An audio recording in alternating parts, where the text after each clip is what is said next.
Welcome to PostGrid Combo. In this video, I will show you how you can query posts depending on different status. If I try to create a grid, you can see by default posts are queries from publishing posts. You can check it clearly under this query post and then the post status option. Also, you can query posts from pending items, draft and auto draft.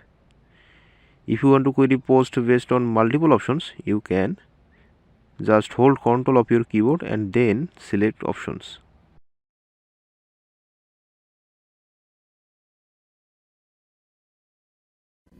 That's all for this video. If you have any questions or need help, we suggest you create a support ticket.